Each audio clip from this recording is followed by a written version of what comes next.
psychology, but here we have a person who can define and give a better version for it. The next speaker on screen is a professional speaker and a communication skill trainer. You may wonder, how is the topic related to a professional speaker? Of course, it's connected. He who knows how to attract people, grabs his attention and motivates young minds. He has designed, experimented and invented a story-way model called Abacus of English, which helps thousands of people to communicate confidently in English. This incredible man has acted as the instructor for 3 Guinness World Record attempts made by Toastmasters Club and Bihar Communication Club. He has also been the coordinator for the Guinness World Record attempt. Let's get ready to hear From the eminent speaker, Mr. Shamraj.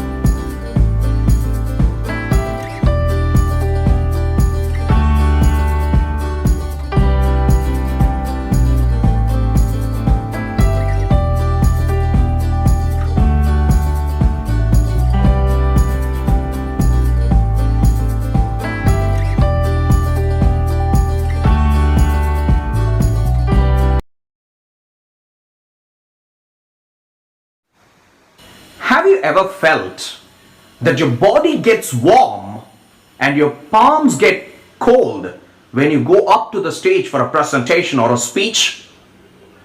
Have you also felt that you miss a chunk of the script when you present your talk and you realize that only after coming down from the stage? Have you felt that? Have you been in that situation? It's not just 1 line or 2 lines that you forget. It's an entire chunk in the script that you forget. Have you been in that position? Alright, the final question then. Just tell me honestly if you have felt this. You would have been on the stage to present a speech for 6 minutes. Say 6 minutes. You complete the speech for 6 minutes. You come down and then realize that the speech of 6 minutes ran off in just 2 minutes. You feel so. You would have taken 6 minutes, but the 6 minutes would have felt like 2 minutes. Yeah? Now, what do we do to avoid these problems on the stage or say off the stage? Many a time we feel, alright, I should practice well. I should increase the number of rehearsals. If I do so, I will not fall into any of these traps. We feel so. But is that the right answer? My friends, the answer to these problems might be a little different. We think about the physical exertion that we have to put forth to avoid these problems, but I would say there is a psychological approach to these. Now let's move a little away from the stage to find the answer. Now imagine or assume that you are in a room in your house, you're doing something very important, and all in a sudden you feel that you need an eraser. And you know that the eraser is not in the room that you are. The eraser is in the adjacent room. Now what do? The first thing is the feeling of the necessity. You understand that an eraser is required. It's necessitated. So your brain orders your body to stand, walk to the next room, fetch the eraser and come back. So as a result of this order, you stand. Your legs start taking you to the next room. You walk, you walk, you walk. And finally, when you're by the door of your room, you feel this. Why did I come here?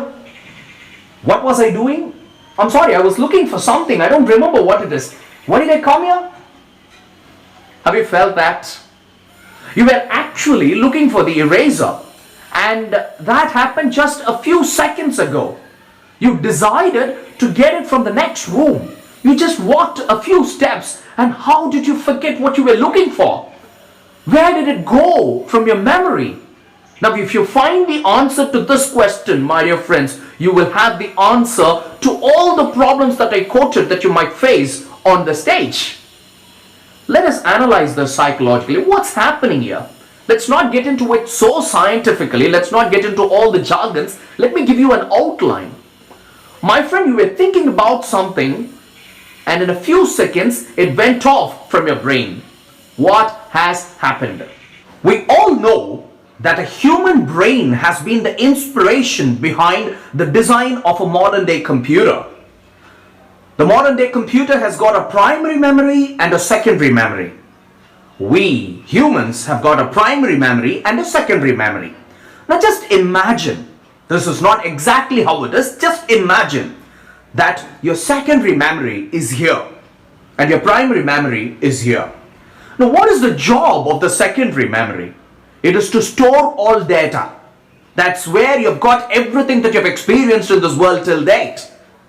And this primary memory is meant for processing. You can take inputs through the primary memory. You can bring the outputs through the primary memory. Alright? It's a narrow passage.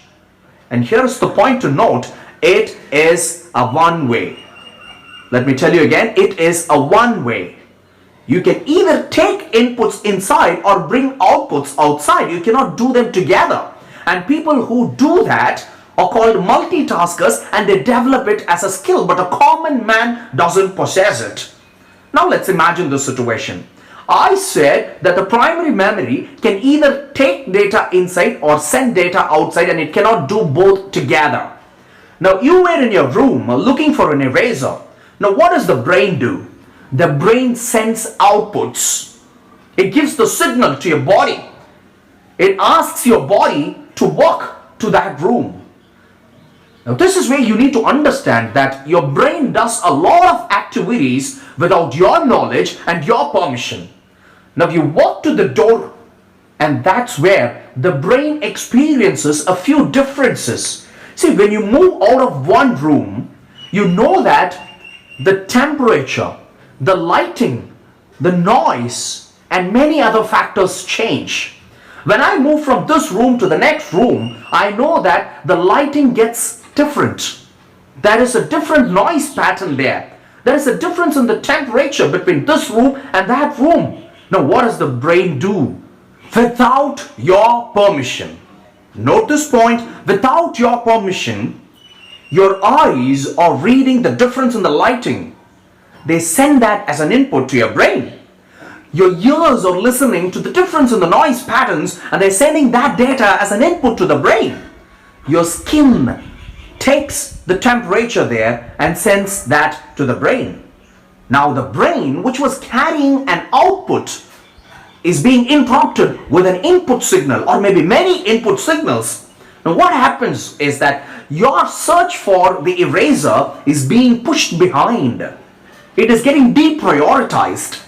The temperature, the noise, and the lighting, they take priority, and you are not aware of it. So when all these data block your primary memory, there is a big traffic, and the search for the eraser gets lost.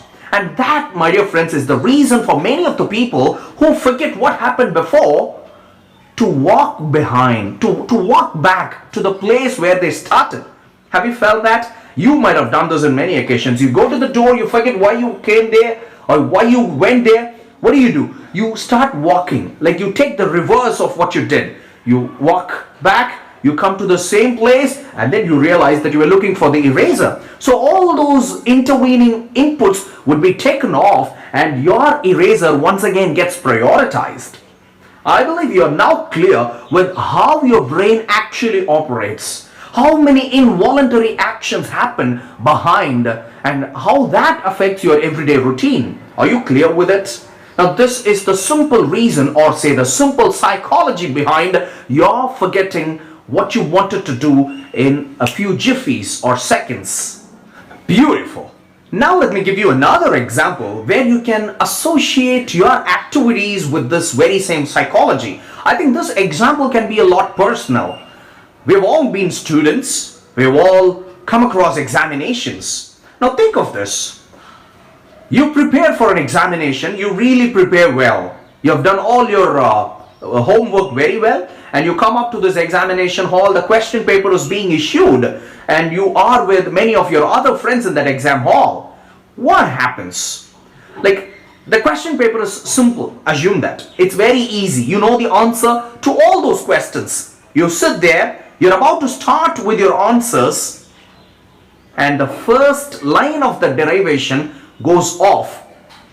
You don't remember what the first line is. Say, assume it has to be a plus b the whole square is equal to a square plus 2ab plus b square, and you forget that. Where did it go? You have prepared well. You knew the answer to that question, and why did you miss the first line of the derivation? Where did it go? The answer would be very similar to the answer that we presented to the previous scenario. Now, what do we generally do in an examination hall, friends? We receive the question paper, we take our pen, and we don't start writing. There is something else that we do. People say most of the students, when they receive the question paper, do not start answering it right away. Instead, they take a look at the friend nearby. There is a silent communication between the two. You smile, and then he smiles, and this non-verbal communication comes to an end maybe in a minute or two. And then you start writing and you feel that you've forgotten the first line of the derivation. Now let's come back to psychology. What happened when you took a look at that friend? What went wrong when you were non-verbally communicating with him for a couple of minutes? Let's come back to the secondary memory and primary memory.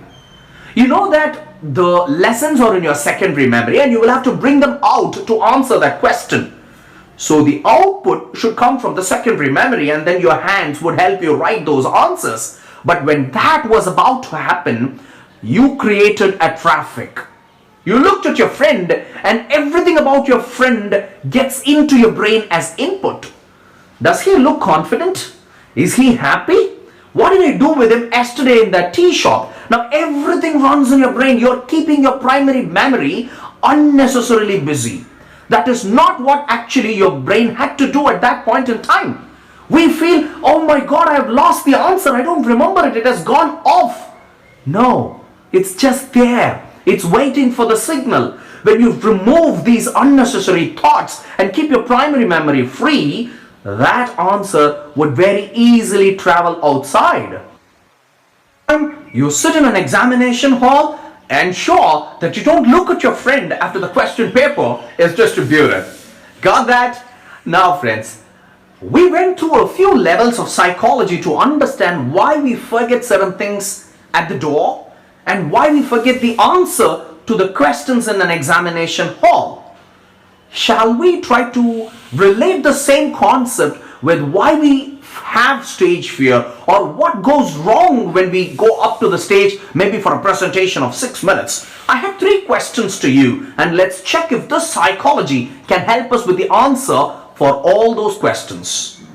Imagine, how do you practice? Let's not think about the content. Let's not think about the body language. Let's not think about the voice variation. These factors do not have any connection with those 3 problems that I quoted in the beginning. But how do you practice? That has a major role to play here. Now imagine that there is a wall every time in front of you when you practice. Some of you might have a mirror to practice in front of. Some of you might have a wall to practice in front of. Experts say that the problem lies in what object is in front of you when you practice. Alright, let's keep it like this. This is day 1 of my practice, and I'm standing in front of this wall. Imagine. My script is in my secondary memory, and I'm standing in front of the wall and trying to present myself. The script is trying to come out of my brain. It's an output now. What's the input? I'm standing in front of a wall, and the color of the wall is an input to me. The temperature in this room is an input to me. The noise pattern here is an input to me. I would start my practice. Maybe in 2 or 3 rounds of practice, I might get comfortable in delivering the data or the script that I have in my mind. I would deliver that so well, and I would feel very comfortable that I've completed my rehearsals so beautifully today.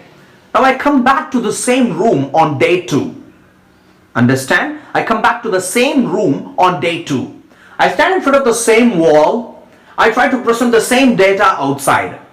Now the output is once again the same script. The input is once again the same color of the wall, the same temperature that I experience in this room, and the same noise pattern that prevails here. Now at this point, your brain gets a little comfortable. It doesn't have a problem in managing or say balancing between the input and the output, because there has been no difference between what it experienced the previous day and what it is experiencing now. Now you come back to the same place on day 3, day 4 and day 5, and every day the brain starts feeling easier and easier in bringing the content from inside. Now imagine that you go up to the stage on the D-Day. That's a large audience. The lighting is flamboyant, the noise is huge, and everything is different. Now how does your brain react now? You go up to the stage, the output is the same. It's the same data, it's the same script that's trying to come out of your brain, but the inputs are not the same. This is where your brain takes the discomfort. Alright, all these days I was practicing in this lighting, in front of this wall, in this noise pattern. Now what is all these new data? This is where the brain gets confused. You're baffled. Now, unable to balance between the new inputs and maybe the same output, the brain starts fumbling. And you feel that you did not practice enough. No, you practiced enough. But there was another psychological reason. You did not practice your brain to anticipate the new inputs that it was going to take that day. Now what do? When I look at a different audience, the inputs start running inside. Okay, what is that guy thinking about me? Is this guy doubting me? Okay, what about the big lights that I have in front of me? Unable to balance this, you finally end up in feeling the warmth in your body, in forgetting a chunk from your script, or maybe feeling that the 6 minutes went off in 2 minutes. Now, is there one answer to all these 3 problems? Yes, there is. Change the way you practice. Day 1. You can get into your room, stand in front of that wall, feel the lighting, feel the heat, and present your script. Great, you're done. That's the first time that your brain has come to this hall to practice the speech. Day 2. You don't need to do anything very differently, just change the wall.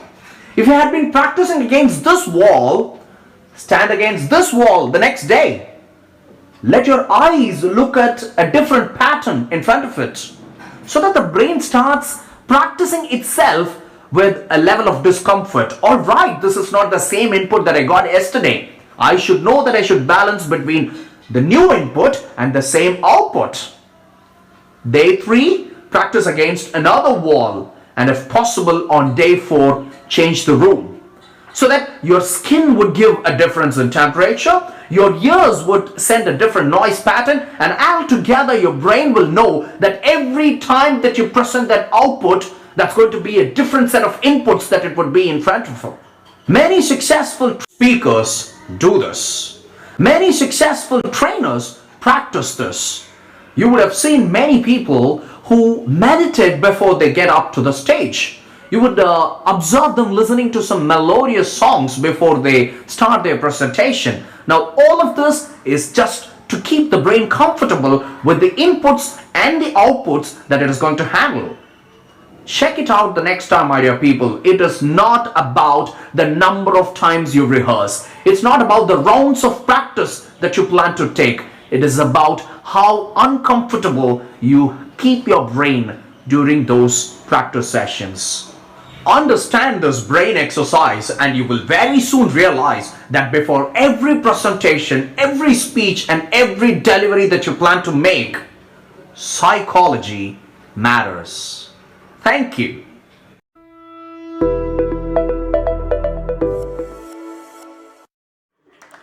A brain can surely not balance both the new inputs and the old outputs together. Training many people to present speeches is not an easy job. We thank you, sir, for your delightful and useful words to everyone who faces difficulties on stage. Your information has freed us from all fears.